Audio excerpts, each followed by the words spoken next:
Hey everybody, I want to talk about a product and platform that I absolutely love and our latest sponsor, Interseller, the prospecting and outreach platform of choice for recruiters and sellers. Whether you're doubling down on business development or recruiting talent, Interseller does all the heavy lifting of finding contact data, automating the email and follow-up process, and syncs all that rich data into 20 plus CRM and ATS platforms. Reach out now and get going on a 2-week free trial and let them know you heard about it from Adam on the podcast today. Check out the link on the website. Appreciate it. Welcome to the podcast, where we introduce you to incredible humans who share their journeys with the mission to inspire you to harness your own inner tenacity to drive your life and career forward. And now, your host, Adam Posner.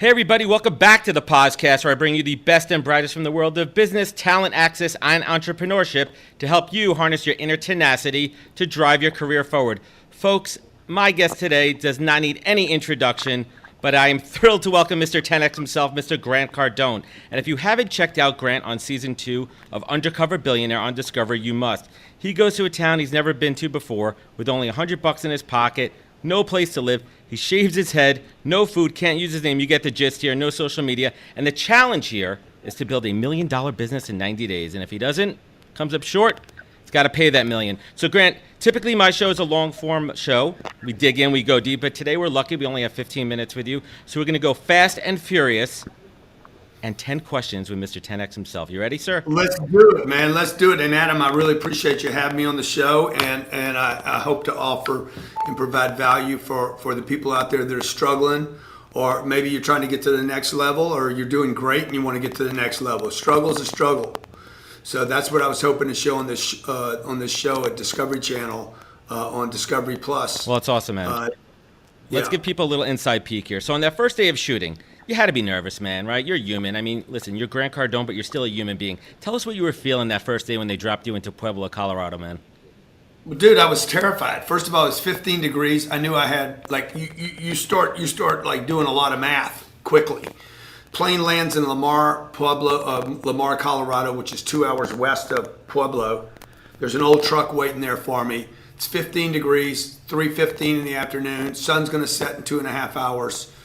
I don't have a place to sleep, dude. I get off the plane and I had a duffel bag. You don't see this, but I get off the plane with a duffel bag and I run back to the plane and I start throwing shit in the duffel bag. You were taking like the little alcohol, but now you're taking like the soaps and everything. You were trying to get some stuff with you. No, I should have taken soap. I didn't think about that, and I should have taken the alcohol off the plane, but because I needed it. But what I did take was I took a blanket that saved my ass. Smart. And I took the Kind bars. Do you remember the Kind bar you see me putting in the microwave? You know, those are the survival skills, man. Those are kicking in immediately, right when you were getting off the plane. But think about that. What was it like? You know, that moment you stepped off the plane, you're like, "Shit, this is real, man." Like, I know it's a show, like this is a show and everything, but this is real. Like, yeah, when I got off the plane, my 2 pilots that are with me all the time. I was with them in 19 countries last year. They had terror in their eyes. I'd shaved my head. And I could see the fear. The fear hit me when I saw it in their eyes. And Ryan Secco, who spends 300 days a year with me, I could tell he was scared. And the other dude, Donovan, who's a North African, I thought he was going to start crying. Then I go get in the car, dude, and it was like, oh shit, this is real, okay? I got 3 hours of sunlight or less. I have a full tank of gas, that's all I have. It's colder than shit. No phone. The heater in the car doesn't work, and I don't know where I'm going. Like I'm like, this is real, and I have no place to sleep tonight. Damn, what was it like going from having everything to having nothing? Yeah, that transition's pretty tough. That didn't hit me. That wouldn't hit me for another 3 days, and then for the next 87 days, it would haunt me every day. That was one of the hardest things, was knowing I had a plane, I had a condo in Miami, it was warm on the beach, my family was, I knew I could get to them. All I had to do was quit. That was the most difficult. My biggest liability in this entire thing was my lifestyle. Yeah, I mean, you going from nothing. I mean, what was it? Was there like 1 or 2 things that you really missed having? Well, you didn't have your phone with you, right?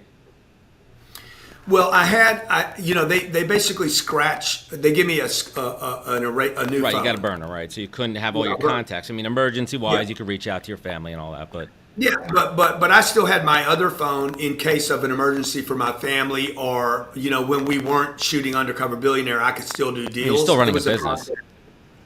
I got 5 companies I'm running and $2.3 billion worth of real estate. So I said, guys, this is fine. I'll never use this phone during the day to get help, which I never did. Discovery tried to help me on some stuff. I'm like, I don't want your help. The deal is I don't want help. You're not producing a show here. Just follow me. There'll be plenty of shit to show here. Yeah, for sure. And stay out of my way. Let me do my deal. I'm a real business guy. I'm not just an advice guy. I'm running real companies. I can do this. And that's why I told Discovery, I said, look, I'm not going to do $1 million business. This is going to be a $10 million business. It's going to be in 90 days. And I don't need your $100 either, by the way. Just here, keep your fucking 100. And I'll bet you $1 million I can do it. And you don't see this in the show. They should have added this because it's just freaking swag, flex. I said, if I don't hit it, I'll pay you $1 million in cash and I'll give every one of the crew a brand new car. Wow. Putting your money where your mouth is. That's something you always do, man. I mean, I love the flex, man. Sometimes, you know what, you gotta show people what to work for, and I love it. So what do you appreciate most? Let me just say this. This is an added question so we can do 11. But the reason I do that is not to flex on them. I do it for 2 reasons. One, it puts me in the compression. It's self-determined compression. You're not pushing on me now. I'm pushing on me. Big difference. So what I do, and that's really the power of 10x. Like, okay, the goal is $1 million. I'll make it 10 million. You want me to pay $1 million? I'll pay the $1 million, and plus let's do 20 cars. That would have cost me another $1 million. So I'm compressing myself. Okay. Number 2, I'm making it public. So I have all this pressure from the public. And the third thing is, I got a story, dude. I got a badass story so that any of these other undercover billionaires that come behind me and think that they can pull some shit, I'm going to set the bar so high, dude, that I scare people out of this shit. And when I come on your show, I got a big story to tell. Yeah, I love it, man. And what do you appreciate? What do you appreciate most? Since after doing the show that maybe you didn't appreciate before, maybe something you were maybe out of touch with, maybe something that you lost, that connection to. But after doing the show, was there something that really got you back to your roots that you truly appreciate? Central heat. Beaches. You're a Miami guy. You got warm blood. Yeah, let's see, man. My kids running. My 11-year-old came and grabbed me yesterday morning and said, Papa, teach me everything you know. Scarlett came to me this morning and said, hey, brush my hair. Like that, I didn't have any of that for 84 days. Side bonus question here. Do you love being a girl dad? I have an 8.5-year-old daughter and a 2.5-year-old son. I love being a girl dad, man. I just love being a dad, man. I don't know. Like, I don't think if it was a boy, a girl, whatever. Yeah. In between. I don't know. I mean, I don't know. I've never had boys, so I just love being a dad. I love being an inspiration to my kids. And, one of the things that made the show easy was that they were pulling for me the whole time. They never, ever said, come home. They said, stay. Even when I wanted to quit, they'd get on the phone. The 8-year-old, you got to stay, Papa. You got to show the world you don't need money and you don't need time. You can do anything, Papa. I believe in you. And you almost answered my next question. I mean, what's that key learning that you want your daughters to take away from your experience on this show? That you don't need time. You don't need money. Money's not the solution. You have to, even if you have money, you still need to make contacts. For life to be interesting, you have to make new contacts. And the only thing that I measured in the first 2 weeks that I was in Pueblo was the number of contacts I could make, quality contacts. And so that's what I hope my kids learn. Your life is only as good as the people in it. The quality of the people will determine the quality of your life. Yeah, I mean, I built everything on relationships, and that's what I preach, man. Switching it up a little bit, what specific thing do you think the people that know you well, right? What do you think that they really don't know about you? The people that think they know Grant, listen, man, you're a public figure, you're everywhere. Everyone thinks they know Grant Cardone, but what do they not know about you that you want them to know? Well, look, I don't know why you're asking me that question. Is it because I get so much heat? We'll get to the heat part in a minute, but the Grant Cardone, you have your public persona. You know, you have the grant that people see there. But is there like one of those misnomers where people may think something about you, but it's, not really true? Yeah. Look, the people that look, I talk about money all the time because money's important. So people that only hear the first line are like, "Oh, he's a money grabber," and I am, by the way. Let me just say that. Like, I want money. I want a lot of money. Cash flow. The opening of the show is, "I make money. I make a lot of money." That was my line, right? So, like, I think you used to work for Vaynerchuk. He wants to say that money's not his thing. Okay, well, good. So give me all your damn money, Gary. Well, he wants to buy the Jets, right? He needs money for that. Bro, you're gonna need a lot of money for that. Like some point you got to monetize. So the point is, when you hear there's two people that don't like Grant Cardone: people that don't know me and people that've been kicked out of the empire. That's it. So people that don't know me maybe heard about me. So you can't not like me if you hadn't heard about me. So what would I like people to know? But I'm not going to do this. Like, I'm not going to tell people, look, I'm so generous. Like, I gave $35 million away in December to charities. Show, don't tell. Yeah.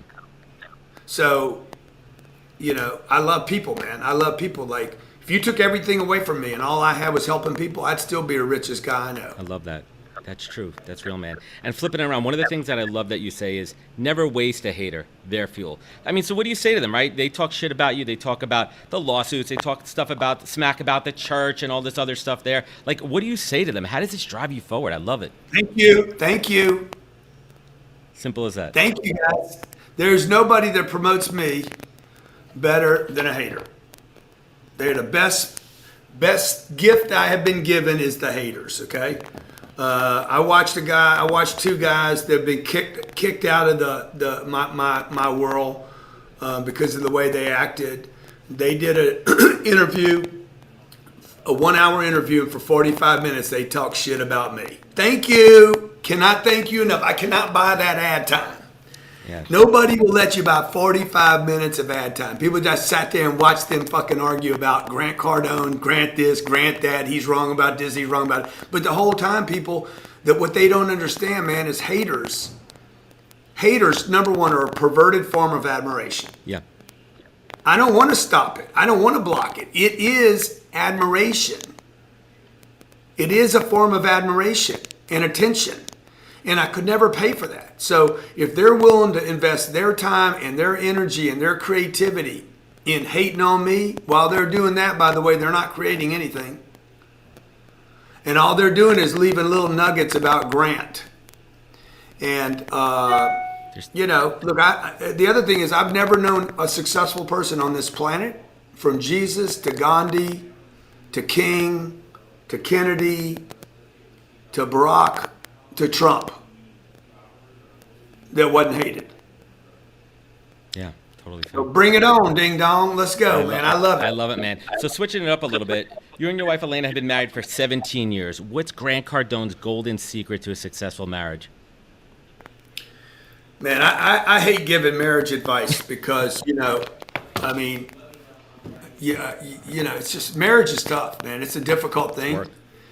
And because people change, right? Just being with myself is tough. And then you add another person, oh my God. And then you start adding people's dreams. And then you start adding aging. And you start adding the kids. And you start adding the kids aging. And the kids changing. And, the pressures. And then people saying things. And, people in your lives. Like, we got a big company, fairly big company here. And then you get the haters dropping stuff. The bankruptcy video. I'm sure you saw the bankruptcy video. My wife hated me for 3 or 4 days because of that video. Like that video freaked her out because people were hammering her. And, I do things that she's a different person than I am.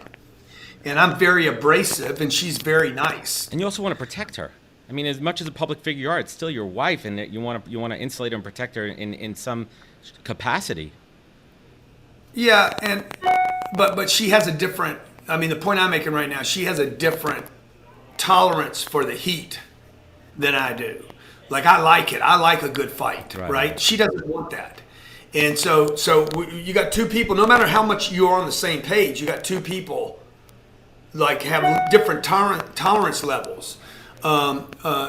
I'm extremely forgiving. When people betray me, the door's still open. Just fix your shit.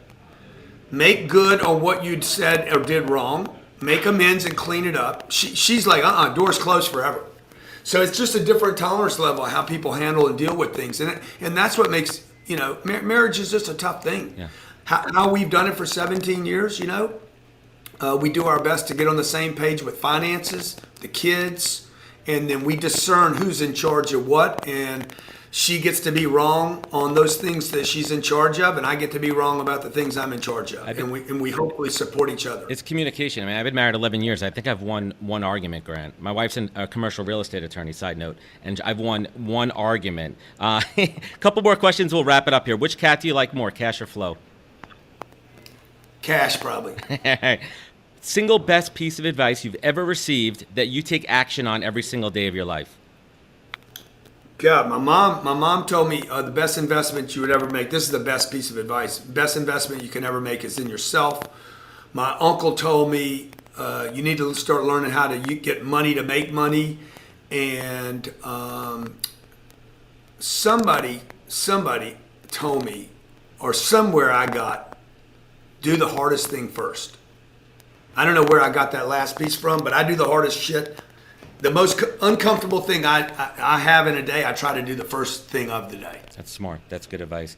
And last but not least, Grant, looking back at your life from your childhood early on, losing your father when you were young, the early years when you were unemployed, addicted, and you had to reach down and pull up, grab that tenacity, something you have more than almost anyone that I've ever seen on this freaking planet. And on the other side of it, when you look back and you want to show gratitude for everything you have, this empire, this life that you created, when you're sitting high and pretty at 51,000 feet on that G5 and you want to show gratitude, Grant Cardone, what is your North Star? What is your compass in life? People, man, to help people. I wanted, when I was lost, I was 15 years old and I started using drugs, and I would become addicted to drugs for the next 10 years. I wanted somebody to help me. And I was desperate, man. I was desperate for somebody to reach out and grab me and say, come here. And nobody did. And I didn't really know how to ask for help. And I just, somewhere along the line, in all the confusion and the addiction and the lostness, I told myself that one day if I figured out how to get myself out of the shit, and if I could then, once I got out of the shit, become a success, I would help other people. So that's my North Star, man. Can I help a lot of people? I love it, man. Grant Cardone, thank you for spending time with us. Everyone catch Grant Cardone on Season 2 of Undercover Billionaire. Check out more at grantcardone.com. You know where to find us at thepodcast.com for more. Take care of each other. Stay 6 feet apart. Wash your hands. And catch us next week for another great episode of the podcast. Wisdom is forever, but for us, it's time to go. Thank you for joining us. Luckily, we'll be back with our next episode soon, jam-packed with more incredible humans. Thank you for listening, subscribing, and sharing. To join the conversation, search the podcast on LinkedIn. And to catch up on past episodes and more info, please visit www.thepodcast.com.